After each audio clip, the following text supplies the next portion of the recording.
up, nerds? My name is Leslie Smith, and welcome to The Nerdy Narrative. This channel focuses on reading, and I use it to share with you about all of the books and all of the many genres that I like to read in.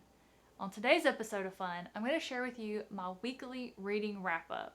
That is where I talk to you about all of the books that I read, what I'm still currently reading, and then what I plan to read next. I do have a few important announcements I would love to share with you in case you are interested in participating in any of those. The first one I would like to mention is last night there was a live stream over on Chrissy Lewis's channel with me and the Codex Cantina where we talked about Kurt Vonnegut's Slaughterhouse-Five. We had a fantastic discussion about this book, so if you've read it and you want to hear what we thought about it, please check out that live stream. I will have Christy's channel linked below along with the link to the live stream if you want to check it out. So if you've read this book and you would like to hear what we thought about it, just click that link and come join in the fun. And if this just happens to be your Friday night where you don't have any plans and you're looking for something to do, come on over to the channel, The Fantasy Network, at 7:30 p.m. Eastern. You can join Jimmy and I, where we're going to be having a casual chat about books and series that we're both currently reading or have read that we really enjoy. That is a new series he started called Chatting with Nuts. I will have a playlist of those linked below so you can see the first 3 that have already come out if that's something you're interested in. But that will be tonight over on the Fantasy Network at 7:30 p.m. Eastern. Next up is a live stream that will take place here on my channel, The Nerdy Narrative. We will be discussing the First Law trilogy by Joe Abercrombie.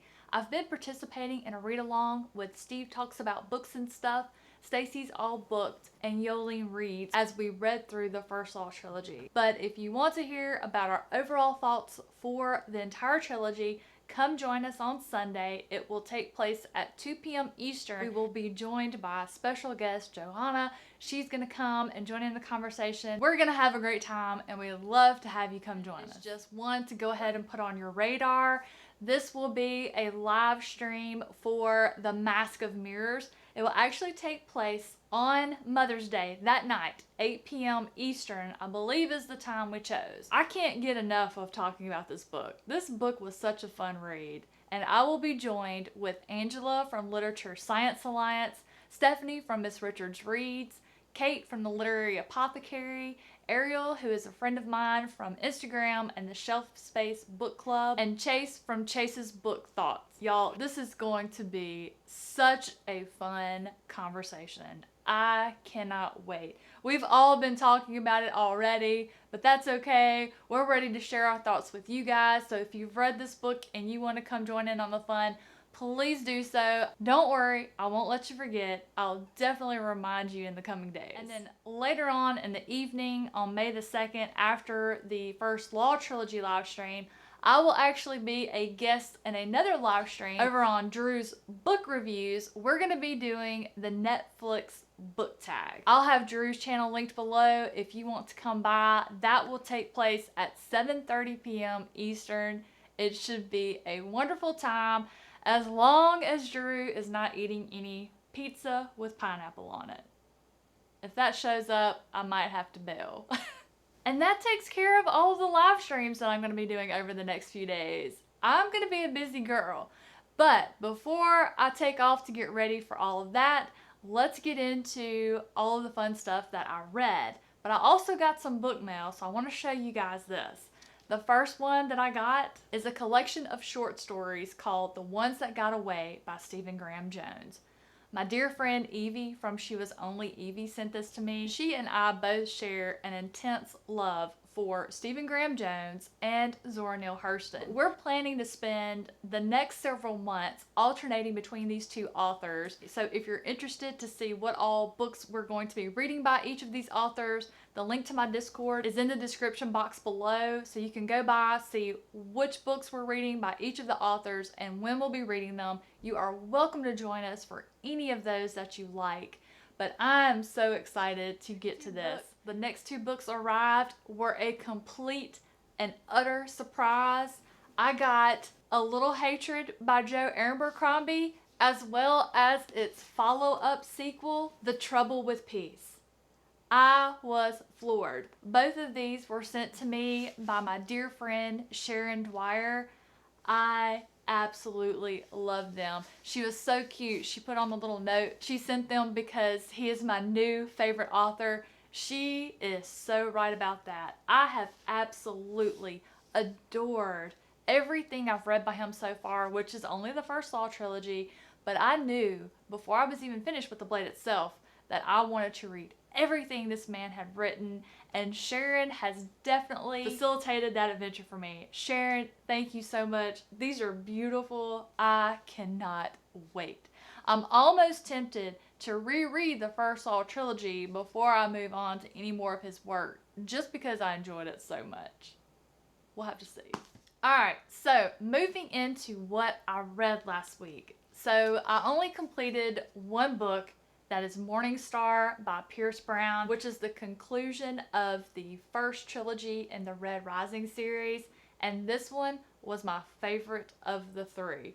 It just really came together. I really enjoyed the pacing of the first book, Red Rising.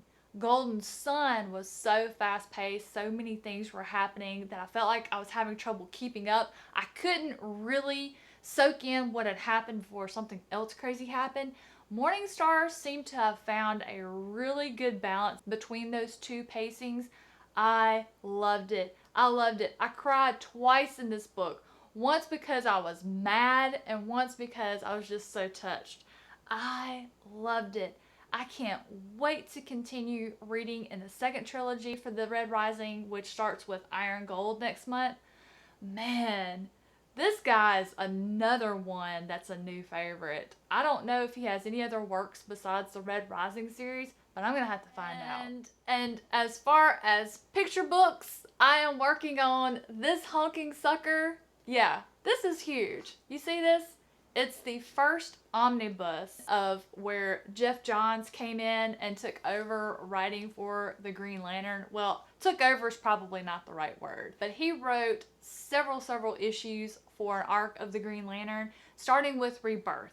So what I have completed, I've completed the Green Lantern Rebirth, the Green Lantern Corps Recharge, and then I've read the first 3 issues of the Green Lantern series. I'm really enjoying it. It's my first superhero comic. And I think we picked a really good one because not only is it about Green Lantern, we've got a ton of the other DC superheroes showing up very periodically. While I do know a lot about the different DC superheroes, I've never read the comics. I didn't know that the Green Arrow and Hal Jordan were best friends. I didn't realize how much the Justice League was going to be involved in these comics. So I'm definitely getting a really good fix of a ton of different superheroes rather than just focusing on one. So I've been loving it, and this is one that I'm still currently reading. As you can see, I've only read a small chunk of it so far, but all of the issues that we're planning to read are going to be in the first and second omnibus of this particular arc of the Green Lantern. It starts with Rebirth and is going to go all the way through the Blackest Night, if I'm not mistaken. But this has been a really fun buddy read with Una and Crypto from the Codex Cantina and Ramsey from Rajavan. So that takes care of everything I've completed. And then I kind of already segued into what I'm still currently reading by mentioning that I'm still working my way through the Green Lantern series. Let's continue with what I am still reading. I did begin The Wastelands by Stephen King, book 3 in the Dark Tower series. I didn't know what to expect. The Gunslinger had a very slow pacing to it. The drawing of the 3 had a very fast pace to it. I didn't know what to expect with this one. It doesn't have the same pacing as the drawing of the 3, or at least not yet. I mean, I'm only a little over 100 pages in, but it does have a good pace. I'm not bored at all. It's very interesting. The things that have happened were not anywhere on my spectrum of what I thought might happen in this book. I did get one of my many questions answered, but just one. And then I've got about 10 more new questions as a result of what I've read so far. This series is crazy. It just really showcases the imagination and creativity that Stephen King has I'm just floored by it. It will definitely sink its claws into you and keep you in its grips. I purposely saved this one for the end of the month because Una told me I'm going to want to go directly into Wizard and Glass. So I purposely saved this one for the end of the month. So it could be my last read of April, and then my first read of May could be Wizard and Glass. I have to be honest with you here though. The breakaway read for me this week has been The Atlantis Gene by A.G. Riddle. This one I picked up because it was my patron pick of the month for me to read and review, and holy smokes, what an introduction to a new author. This book is crazy good. I mean, I have flown through it, and the only reason I'm not done with it is because I made myself slow down. It's so good. It's so fast paced. It is so action packed. It's like Jason Bourne is in Mission Impossible that was adapted to a TV show in the 24 format. It's crazy. It's so good. But I will tell you, if you're someone who has been really affected by the pandemic, if that is something that has really adversely affected you, you will not want to read this. Absolutely don't pick it up. It does have a flu pandemic in it. There are a lot of eerily similar happenings in this book. So if that's something that will affect you, don't pick it up. This book will definitely not be for you. But holy smokes, it is so good. I've been buddy reading it with Michael Nip, and we've just had the best time. The high energy of this book just translates to when we get on Voxer with one another about it. It is the first book in a trilogy. I will 100% be reading those other two books. I have no idea how A.G. Riddle managed to write a 500-page book where the breakneck pace of it starts on the first page and is still going. I mean, I've got like 150 pages left, and it's still just such an intense read. I love it. That takes care of everything that I read, what I'm still reading. Let's talk about what I plan to read next. I 100% expect to finish The Atlantis Gene today. It's so good. It's such a page turner. It's so exciting.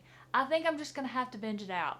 So that one I'll take care of today, and then I'm going to really work hard on The Last Argument of Kings. I'm almost done with that one. I want to make sure I have it done in time for the live show so I have time to get my thoughts in order and make my notes.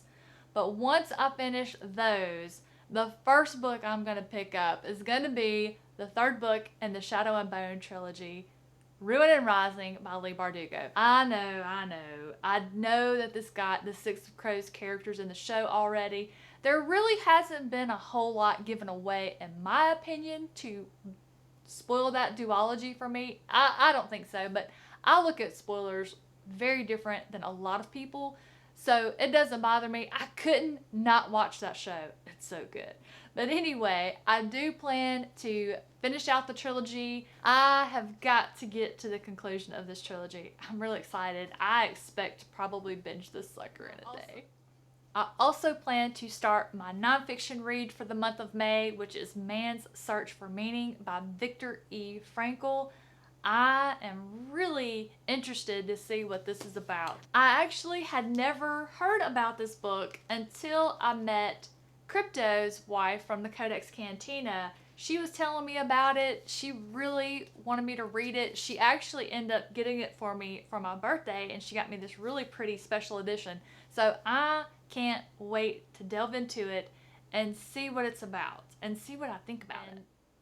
And then, as I mentioned earlier, as soon as I finish The Wastelands, I will be picking up Wizard and Glass to continue my journey to the Dark Tower. I can't wait. I have finally gotten a sort of glimpse at the Dark Tower in The Wastelands. I'm very curious. Eddie and I both are, actually. So I'm very excited to continue this series. And so with those three, that should definitely keep me busy as far as starting new reads. I don't foresee getting through all of these, so I'm just going to pick those 3 to start next, and I will check in with you guys next week. And that will take care of this week's weekly reading wrap up from me. It has been an absolutely wonderful week of reading for me. I've just thoroughly enjoyed everything I've stuck my nose in this week. I hope you guys have picked up some really great books for yourselves to read as well. If you have anything that stands out that you think I might enjoy, please let me know in the comments down below and share with me. I'm always adding to my list of books to read. Guys, thank you so much for watching today. I hope your morning has started off very well. I hope the rest of your day is amazing and you have a wonderful weekend. Don't forget, if you are looking for something to do tonight, you can catch me over on Jimmy's channel, The Fantasy Network, at 7:30 p.m. Eastern. I'd love to see you there. Guys, have a great weekend. I'll see you next time.